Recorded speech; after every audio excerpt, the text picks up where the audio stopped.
Hello guys, अस्सलाम वालेकुम वरहमतुल्लाहि ताला वबरकातुहू। मैं आपका भाई मोहम्मद फरमान रज़ा क़ादरी बदायूं शरीफ से हाज़िर हूँ। आज मैं एक और अज़मत इमाम हुसैन में बयान लेकर के, हमारा पिछला बयान रहा था, सबसे पहला बयान जो है इस महीने का रहा था हमारा माज़रत के साथ, मुहर्रम की फ़जीलत और इस्लाम में मुहर्रम को ही नया साल क्यों बनाया गया। और दूसरा बयान हमारा जो रहा था वो रहा था हुसैन के बचपन के नाम से, और उसमें कोशिश की है हज़रत अली के निकाह से लेकर के इमाम हुसैन के बचपन तक बताने की। और आज के हमारे बयान का उन्वान है सीरत इमाम हुसैन। आज हम बताएंगे आपने अपनी जवानी के अय्याम में अपनी ज़िंदगी किस तरह गुजारी और किस तरह खिदमत खल्क़ फरमाई। बयान शुरू करने से कबल मैं आप लोगों से गुजारिश करूंगा, जो लोग चैनल पर नए हैं चैनल को सब्सक्राइब करें, और तमामी हज़रात से गुजारिश करूंगा ज़्यादा से ज़्यादा वीडियो को शेयर करें, चूँकि ये सवाब जारिया है। इसको करने से आपकी भी नेकियों में इजाफ़ा होगा और हमारी भी नेकियों में इजाफ़ा होगा और उस सुनने वाले की भी नेकियों में इजाफ़ा होगा। और अल्लाह के रसूल सल्लल्लाहु अलैहि वसल्लम ने इरशाद फरमाया, हसन और हुसैन जन्नती जवानों के सरदार हैं। तो ये याद रखना, सरदार की परमिशन के बगैर उसकी मिल्कियत में जाने की इजाज़त नहीं होती है। अगर जन्नत में जाना चाहते हो तो इमाम हुसैन के इस बयान पर अमल भी करो, ख़ुद भी अपनी ज़िंदगी में उतारने की कोशिश करो और उसके साथ लोगों को ये पैगामात आम करें ताकि लोग समझें हुसैन ने अपनी वाकई की ज़िंदगी किस तरह गुजारी। चूँकि वाक़यात करबला तो सब बताते हैं, लेकिन आपकी ज़िंदगी के बारे में भी बताना ज़रूरी है। बयान अच्छा लगे तो आप लोगों से गुजारिश है, प्लीज़ एक लाइक ज़रूर दें। मैं बयान शुरू करता हूँ। अल्हम्दुलिल्लाहि रब्बिल आलमीन वस्सलातु वस्सलामु अला सय्यदिल मुरसलीन, अम्मा बअद फ़अऊज़ु बिल्लाहि मिनश शैतानिर रजीम, बिस्मिल्लाहिर रहमानिर रहीम। इन्नमा युरीदुल्लाहु लियुज़हिबा अन्कुमुर रिज्सा अहलल बैति व युतहिरकुम तत्हीरा। सदक़ल्लाहुल अज़ीम। इन्नल्लाहा व मलाइकतहु युसल्लूना अलन नबी या अय्युहल्लज़ीना आमनू सल्लु अलैहि व सल्लिमू तस्लीमा। आइए और हम और आप सबसे पहले आकाए नामदार, दोनों आलम के मालिक व मुख्तार, मदीने के ताजदार, हम गरीबों के गम गुसार हुजूर पुरनूर रहमत आलम सल्लल्लाहु अलैहि वसल्लम की बारगाह पुरनबार में दरुद सलाम का हदिया पेश करें। पढ़िए मिलकर के, अल्लाहुम्मा सल्ली अला सय्यदना शफीना हबीबना नबियना मौलाना मुहम्मदिन मअदनिल जूदी वल करम मनबइल इल्मी वल हिल्मी वल हिकमी व आलिहि व सहबिहि व बारिक व सल्लिम अलैहि सल्लु अलैहि सलातु व सलाम अलैका हबीबी या रसूलुल्लाह सल्लल्लाहु तआला अलैहि वसल्लम। हज़रात, आपकी मुकम्मल सीरत बताना तो ये मुश्किल तरीन अमल है। यहाँ पर हमने कोशिश की है कि आपके थोड़े थोड़े वाक़यात लेकर के, करीबन एक वाक़या या इससे ज़्यादा, जैसा भी मौका रहे, बताया जाएगा कि आपका मोहताजों के साथ कैसा व्यवहार था और लोगों की इस्लाह किस तरह फरमाया करते थे, और खैरात वगैरह, और आपके सफ़र हज के बारे में इंशाअल्लाह बात करेंगे। जिस आयत करीमा की मैंने तिलावत करने का शर्फ हासिल किया है, सूरह अहज़ाब आयत नंबर 33, अभी इसी पर मेरा बयान चल रहा है। और मैंने कुछ दिन कबल में कहा भी था कि इस आयत करीमा पर अगर बयान देने के लिए हमारे तमाम इंसानियत मिल जाए तो शायद मुकम्मल नहीं कर सकती। बहरहाल अल्लाह तबारक व तआला ने इरशाद फरमाया है कि अल्लाह तो यही चाहता है नबी के घर वालों, तुमसे हर नापाकी, हर बुराई को दूर कर दे और तुम्हें पाको सुथरा कर दे। आज फिर मैं इस बात को कहूँगा कि वो मालिक कायनात है, उसके कुन से कुल कायनात बनी है। अगर उसने चाहत की है तो इंशाअल्लाह ज़वजल ये मुकम्मल हो चुका है। बहरहाल हज़रत इमाम हुसैन को समझने के लिए हम लोग हज़रत उमर रज़ियल्लाहु ताला अन्हु और हज़रत अली वगैरह की दौरे खिलाफत की तरफ चलते हैं। सबसे पहले तो आपका इबादत का उसूल ये था, इबादत के उसूल से शुरुआत करते हैं, क्योंकि क़यामत के दिन सबसे पहला सवाल इबादत का ही होगा, नमाजों का होगा। आपका इबादत का उसूल ये था, जबकि आपको अल्लाह तबारक व तआला ने पाक व सुथरा किया है और आपकी पाकी की गवाही खुद कुरान पाक की सूरह अहज़ाब आयत नंबर 33 का आखिरी हिस्सा दे रहा है। और जिस शख्स ने परवरिश रसूल करीम सल्लल्लाहु अलैहि वसल्लम की गोद के अंदर पाई हो, जिस शख्स की पहली ग़िज़ा नबी के मुंह से निकला हुई खजूर हो, जिस शख्स की पहली पीने वाली चीज हुजूर का खुद का लुआब दहन हो, वो शख्स का आलम क्या होगा, कितना मर्तबे और मकाम वाला होगा। जिस शख्स की माँ हजरत फातिमा तो ज़हरा हो और जिसके वालिद हजरत अली शेर खुदा हो, उस शख्स की मकामियत का अंदाज तो हम और आप लगा भी नहीं सकते, कितना आला मकाम होगा। गुमान से बाहर है ये हमारे, लेकिन इतने बड़े मर्तबे मकाम वाली शख्सियत जब अल्लाह की बारगाह में इबादत के लिए हाजिर हुआ करती थी, तो रिवायात में मिलता है कि जिस वक्त आप वुजू किया करते थे तो आपका चेहरा जो है वो पीला पड़ने लगता था। और वुजू करते करते, वुजू करने से लेकर के नमाज में जाने तक कितना सा वक्फा होता है, बहुत कम थोड़ा सा वक्त होता है, 1-2 मिनट। इतनी देर में अल्लाह का खौफ इस कदर आप पर छा जाता था कि आपकी बॉडी तलक बिल्कुल सुन हो जाती थी, कोई खबर ही नहीं रहती थी जमाने की। किस कदर इबादत ये कौन कर रहा है? नवासाए रसूल कर रहा है। ये मौला अली का बेटा इबादत कर रहा है, जिसके सदक़े में आपको और हमें जन्नत मिलने वाली है, जिसकी गवाही खुद रसूल करीम सल्लल्लाहु अलैहि वसल्लम ने दी है। और आला हज़रत इमाम अहले सुन्नत इरशाद फरमाते हैं, जिनकी हर बात है वही खुदा, उन लबों की नज़ाकत पे लाखों सलाम। शायद इस तरह से कोई शेर है, माजरत के साथ। बहरहाल जिसकी हर एक बात वही खुदा है, वो नबी आखिरी नबी इरशाद फरमा रहा है, तमाम जन्नती जवानों के सरदार इमाम हुसैन और इमाम हसन है। भाई जो सरदार है और जिसकी सरदारियत पर खुद नबी करीम की मोहर लग चुकी है और जिसकी पाकी पर खुद खुदाए पाक की मोहर लग चुकी हो, वो शख्स इबादत किस तरीके से कर रहा है? और यहाँ नाम इबादत का हो रहा है, वुजू करते जा रहे हैं, इधर की बात उधर की बात फला की बात। और खाली वुजू का ही नहीं, वुजू के बाद नमाज में भी, यहाँ तो माजरत के साथ मैं किसी के ख्यालों के बारे में जानता नहीं, लेकिन जितना सुना है उस हिसाब से हिदायत करने की कोशिश कर रहा हूँ। लोग नमाज पढ़ लें, ख्याल में ये है कि नमाज के बाद मुझे ये भी काम करना है, वो भी काम करना है। ये आप और टाइम की नमाजें छोड़ दीजिए, रमजानों में भी भाई फला नमाज के बाद में अब मुझे अफ्तारी लानी है, ये लाना है, वो लाना है। ये सब चीज नहीं होनी चाहिए। जब इतनी बड़ी शख्सियत नमाज पढ़े तो उसके खौफ का आलम ये हो कि उसका चेहरा पीला पड़ जाए, तो हम जैसों को नमाज किस तरीके से पढ़नी चाहिए? वैसी तो नमाज नहीं पढ़ सकते, हालांकि हक तो हमारा और करने वाला बन रहा है, क्योंकि हम तो, हमारी तो कोई गारंटी भी नहीं है अभी। लेकिन फिर भी कम से कम ऐसी तो हो उस वक्त में तमाम जहान की बातों को खत्म कर दिया जाए और कायदे से नमाज अदा की जाए। और जो शख्स बातों को खत्म नहीं करते, जो शख्स वुजू करते हुए बातें कर रखे गए, जो शख्स नमाज पढ़ते हुए इधर उधर की सोच रखे गए, मैं उन लोगों से कहूंगा कि वो लोग अपनी इस्लाह करें, तभी सच्चे हुसैनी होने के हकदार हैं।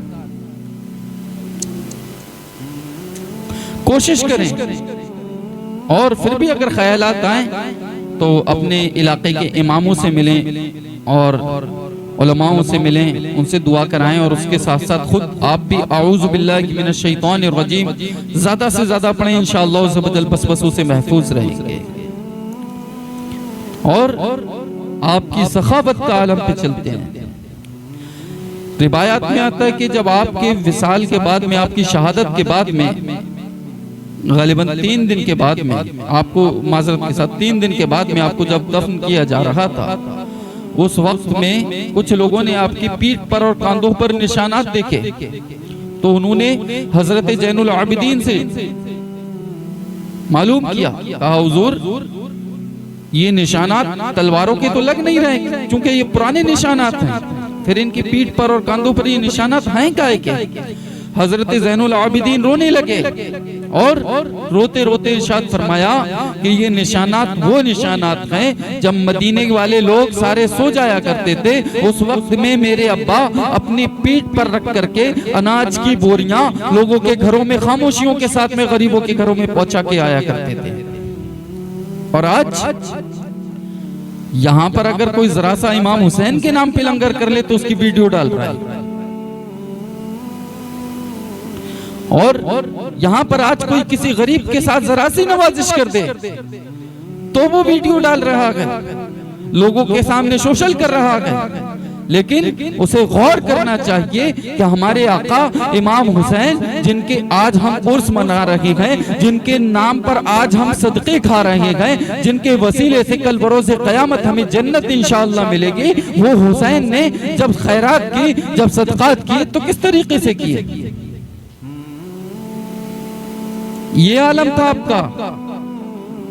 आपकी शहादत से पहले तक किसी शख्स को पता भी नहीं लगा कि हुसैन किस किस के घर में क्या क्या पहुंचा करके आते। वो तो अगर पीठ पर आपकी निशानात ना देखे जाते तो शायद अब भी ये बात छुपी रह जाती। और यहाँ अगर जरा सा कोई काम कर दें तो गा बजा के, ऐसा नहीं होना चाहिए। अगर सच्चे हुसैनी हो तो याद रखना कौले इमाम हुसैन है। हजरत इमाम हुसैन इरशाद फरमाते हैं कि अगर आप सदका कर रहे हैं या खैरात कर रहे हैं तो इस तरीके से कीजिए कि अगर आप एक हाथ से खैरात कर रहे हैं तो दूसरे हाथ को भी खबर नहीं होनी चाहिए। ये कैसा वादा है? वैसे तो हम कहते हो कि हम सच्चे पक्के हुसैनी हैं, लेकिन सोशल करते फिर रहे।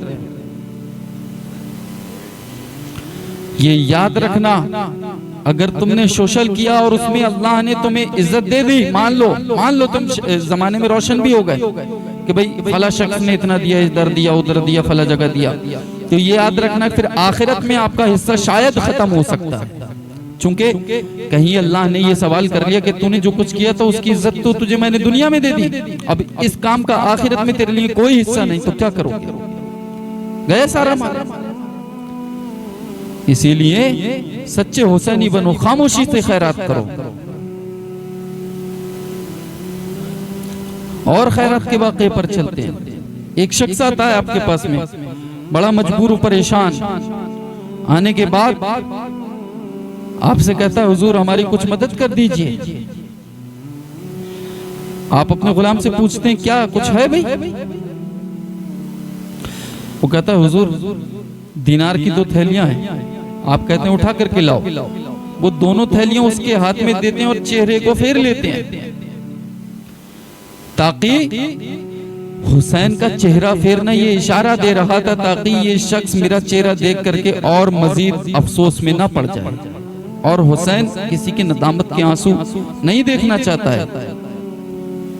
और वो देने के बाद आप रोते जाते हैं और उससे कहते हैं कि मुझे माफ कर देना, मेरे पास में अभी इतना ही था इसलिए मैंने इतना दिया है, वरना हुसैन तुझे और ज्यादा नवाजता। ये खैरात करने के तरीके हैं।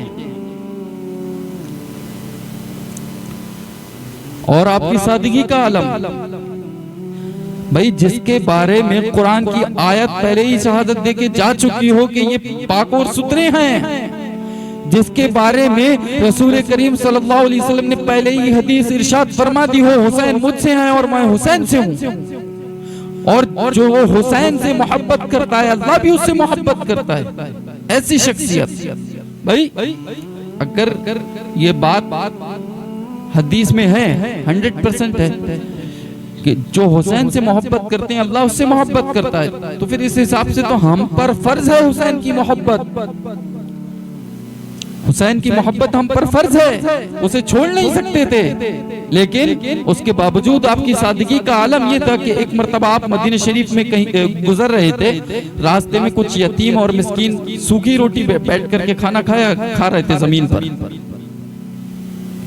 इमाम हुसैन को देख करके उन लोगों ने आपको खाने की दावत पेश की, जिस तरीके से आज भी अदब के मुआशरे में ये बात शामिल है कि भाई कोई आता है तो खाने के लिए दावत पेश की जाती है, खाना खा लो अगर खाते होते हो। तो आपसे भी कहा गया, तो आप जमीन पर बैठ गए और बैठने के बाद उनके साथ में सूखी रोटी खाना खाया हुई, और उसके बाद में उनसे कहा, हे लोगों, हुसैन ने तुम्हारी दावत मंजूर की और तुम्हारे साथ में खाना खाया, अब तुम्हें भी हुसैन की दावत मंजूर करनी पड़ेगी और हुसैन के घर चल के हुसैन के साथ खाना खाना पड़ेगा। ये सादगी का आलम था।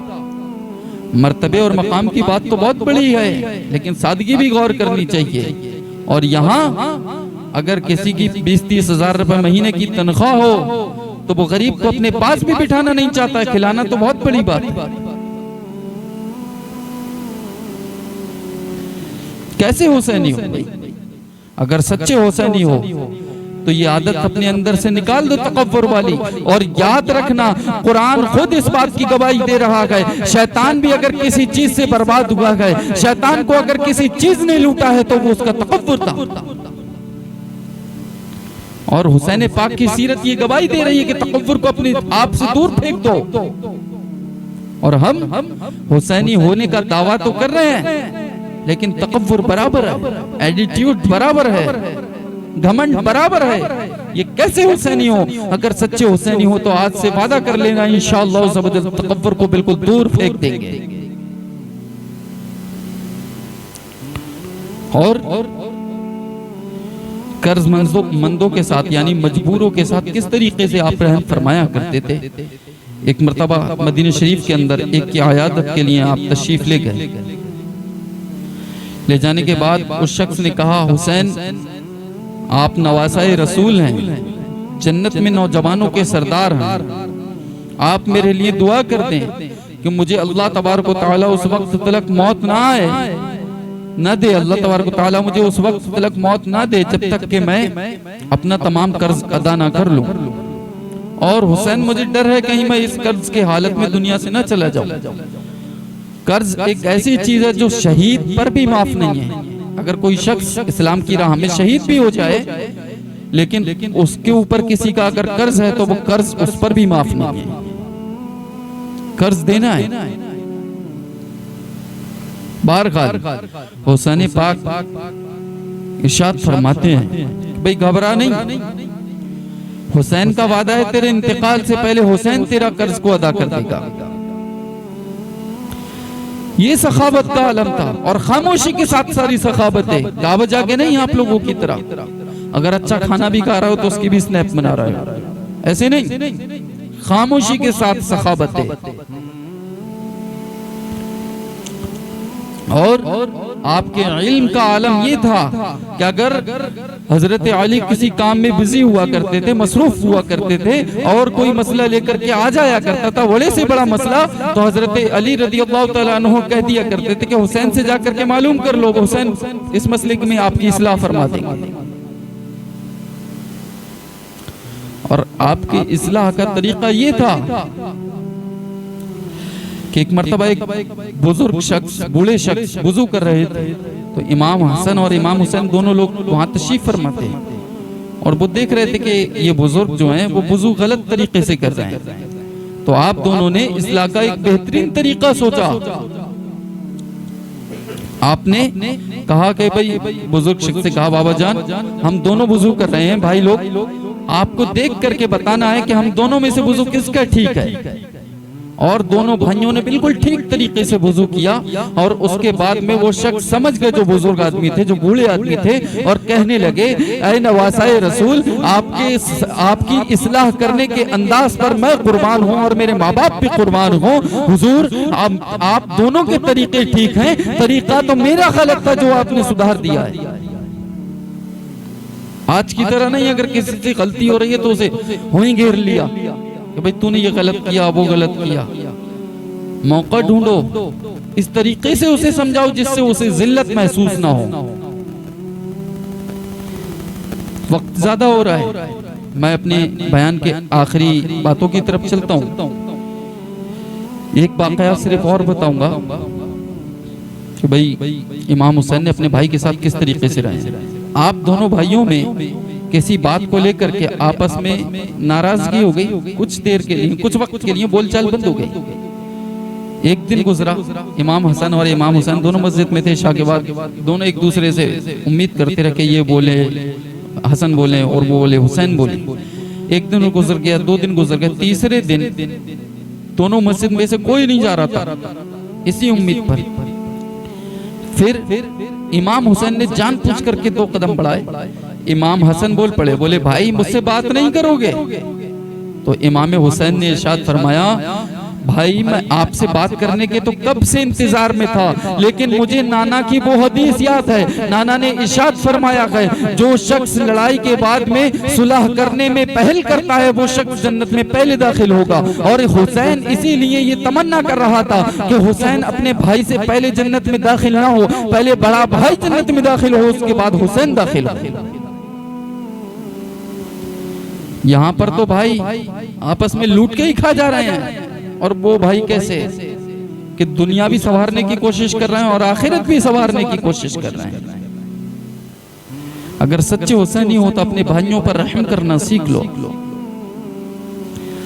मौला मेरे बोलने में जो गलतियां हुई हों, जो खामियां हुई हों, उन्हें अपनी रहमतों से मुआफ़ फरमा, और इन तमाम चीज़ों पर सबसे पहले मुझे अमल करने की तौफीक अता फरमा, और तमाम उम्मत मुहम्मदिया को असल मायनों में, हकीकी मायनों में हुसैनी होने की तौफीक अता फरमा।